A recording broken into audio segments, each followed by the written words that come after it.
में डॉक्टर रत्नेश कुरूरिया पर जिले के स्वास्थ्य महकमे की प्रमुख जिम्मेदारी है और उनके पास पद भी मुख्य चिकित्सा एवं स्वास्थ्य अधिकारी का है। कोरोना जब सबसे ज्यादा कहर बरपा रहा है तो सीएमएचओ साहब खुद की मजबूरी को ही गिनाने लगे हैं। मीडिया के सवाल हैं कि आखिर क्यों मरीज को इलाज सरकारी अस्पताल में नहीं मिल रहा है, आखिर क्यों मौत में बेतहाशा इजाफा होता जा रहा है, आखिर क्यों निजी अस्पतालों ने अभी तक अपने अस्पतालों के बाहर कोरोना जांच के लिए रेट लिस्ट नहीं टांगी है, जबकि मध्य प्रदेश हाईकोर्ट के आदेश से यह साफ हो गया है। सवाल पूछना है मीडिया का काम है, लेकिन जवाब देने में सीएमएचओ महोदय इस तरीके से तिलमिला गए कि अपनी कुर्सी से खड़े होकर ओके थैंक यू बोला और चलते बढ़े।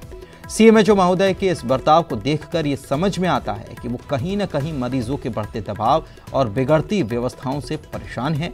कहने को तो खुद एक मनोचिकित्सक हैं, लेकिन वो खुद की मनोस्थिति को काबू नहीं कर पा रहे शायद। अब ऐसे में जिले की स्वास्थ्य व्यवस्था की बागडोर कैसे वो संभालेंगे, ये भी बड़ा सवाल है। और लगातार मामले सामने आ रहे हैं और निजी अस्पतालों का जहां तक मामला है तो वहां तो ऐसी परिस्थिति हो गई है कि लगातार विपक्ष, राजनीतिक दल इसको लेकर आंदोलन कर रहे हैं, सवाल उठा रहे हैं, कहीं कोई किसी को लगता है कि फर्क ही नहीं पड़ता।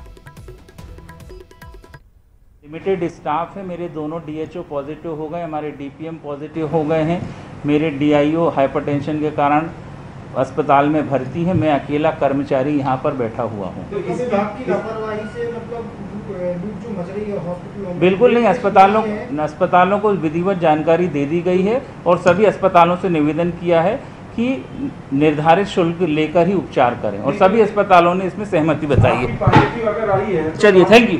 मुझे लगा मुझे नहीं तो बात करना, थैंक यू। क्यों?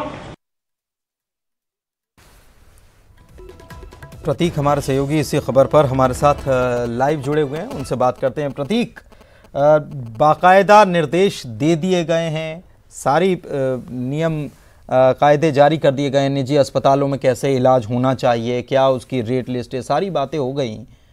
सीएमएचओ साहब कह रहे हैं कि निवेदन किया है। ये निवेदन क्या शब्द होता है, ये एक थोड़ा सा समझने की ज़रूरत है। निवेदन को मानना ना मानना ये तो व्यक्ति पर निर्भर होता है, निवेदन का शब्द तो यही मायने तो यही होते हैं।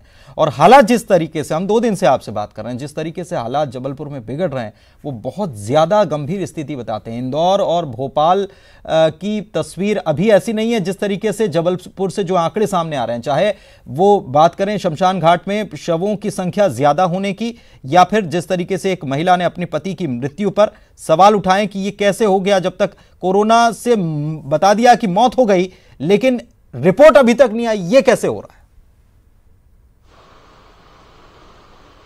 बेशक पुनीत, देखिए 3 तस्वीरें हम कल से आज तक दर्शकों को दिखा चुके हैं। पहली तस्वीर वो भयावह थी कि लगातार औसत रूप से हम देख रहे हैं कि 300 चिताएं रोज जल रही हैं। दूसरी तस्वीर एक पत्नी की देखी जिसने बताया कि किस तरीके से इलाज में लापरवाही बरती गई और उनके पति की जान चली गई, उनका परिवार उजड़ गया। तीसरी तस्वीर जो है वो सीएमएचओ डॉक्टर रत्नेश कुरूरिया की है, जो हमारे और आपके सामने है। उनके पास स्टाफ नहीं है, मैं अकेला कर्मचारी हूं, क्या करूं? तो बेशक ऐसे में उन्हें हार ही मान लेना चाहिए, शायद इस पद से भी मुक्त हो जाना चाहिए अगर वो जिम्मेदारी नहीं संभाल पा रहे हो, क्योंकि जनता तो जवाब मांगेगी।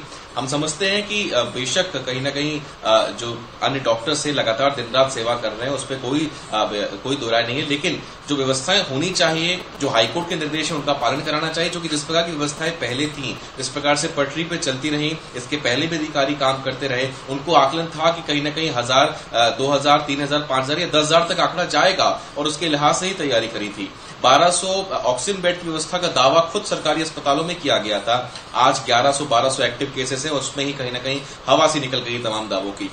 तो बेशक सीएमएचओ महोदय ओके थैंक यू बोलकर तो चलते बने, लेकिन कहीं ना कहीं अपनी जो जिम्मेदारी है उससे भी कहीं ना कहीं कन्नी काटते यहाँ पर देख रहे हैं। हर कोई संक्रमित हो रहा है, मीडिया पर्सन हो, डॉक्टर्स हो, मंत्री हो, नेतागण हो, हर कोई संक्रमित हो रहा है, लेकिन जवाबदारी से भागना कहीं ना कहीं एक ही सवाल जो है वो खड़े करता है। एक पत्नी का जो वीडियो वायरल हुआ है सोशल मीडिया पे, वो आप बीती अपनी बता रही है, अपनी पीड़ा बता रही है और ये भी कहा है कि अगर आपके साथ ये घटना होगी तब शायद वो आप उसका दर्द समझ सकते हैं। तो बेशक इस मामले में भी जांच होनी चाहिए। क्या ऑक्सीजन की कमी है? आज तक प्रशासन ये स्वीकार नहीं रहा है कि ऑक्सीजन की कमी है, वो हाथ खड़े कर रहे हैं। कुछ डॉक्टर्स ने तो स्पष्ट कहा है कि मेडिकल अस्पताल में बेड उपलब्ध नहीं है। तो या तो स्पष्ट किया जाए कि व्यवस्थाएं किस तरीके की हैं, दावे बड़े बड़े करना लेकिन धरातल पर स्थिति कुछ और होना, ऐसे में आम व्यक्ति जो है वो असमंजस में है। बीमार होने के बावजूद भी वो अपनी जांच नहीं करवा रहा है, उसे भय है कि कहीं वो कोरोना संक्रमित ना निकल जाए। और चौथे नंबर पर जबलपुर है, स्मार्ट सिटी भी है, तमाम दावे भी किए गए, लेकिन हालात इंदौर, भोपाल, ग्वालियर से बदतर शहर में होते जा रहे हैं। क्या ऐसा लग रहा है कि सीएमएचओ पर दबाव है कि वो बता रहे हैं कि मेरे पास स्टाफ नहीं, इतने लोग संक्रमित हो गए, मैं अकेला कर्मचारी हूं जो काम कर रहा हूं और व्यवस्थाओं को संभाल रहा हूं। क्या उनके ऊपर ऐसा कोई प्रेशर है कि वो अपनी व्यथा या व्यवस्थाएं किस तरीके से अंदर से कमजोर हो चुकी हैं या ध्वस्त हो चुकी हैं, वो बता भी नहीं पा रहे हैं? बेशक मैंने आपसे कहा ना पुनीत की या तो स्पष्ट कर दे स्वास्थ्य महकमा, सीएमएचओ महोदय कि वो इस जिम्मेदारी को नहीं संभाल सकते क्योंकि संसाधनों की कमी है, या तो शासन से पत्राचार ही कर लें कि यहाँ पे स्टाफ नहीं है, अतिरिक्त स्टाफ दिया जाए। देखिए, शासकीय कर्मचारियों की लंबी ड्यूटी कोरोना काल में भी लगी। हमने देखा है कि एक एलडीसी भी जो है वो मैदानी अमले में तैनात था और लगातार सैंपलिंग से लेके सैनिटाइजेशन से लेके हर काम करता था। लेकिन अब जब बिल्कुल चरम पर है तो इस बीच आके संसाधनों की अगर कमी पड़ रही है या मैन पावर की कमी पड़ रही है तो क्या अधिकारी सरकार से कुछ जवाब तलब कर रहे हैं या पत्राचार कर रहे हैं कि नहीं कि अतिरिक्त स्टाफ चाहिए? लेकिन फिलहाल ऐसी कोई इंतजाम नहीं कि जिस ढर्रे पे आके चल रहा है चलने दें। और कोरोना के मामले में आम जनता को उनके हाल पे ही वाकई प्रतीक स्थिति बहुत गंभीर है और शासन को इस मामले में संज्ञान लेना चाहिए। जो हालात हम बता रहे हैं इस मामले में शासन को संज्ञान लेना चाहिए ताकि लोगों को कम से कम इस बात का संतोष हो सके कि वो अगर इलाज कराने के लिए जाएंगे अस्पताल तो वहाँ इलाज भी मिलेगा। सवाल ऐसे ना उठाने पड़े लोगों को और लोगों को जान भी ना गंवानी पड़े। शुक्रिया आपका इस जानकारी के लिए।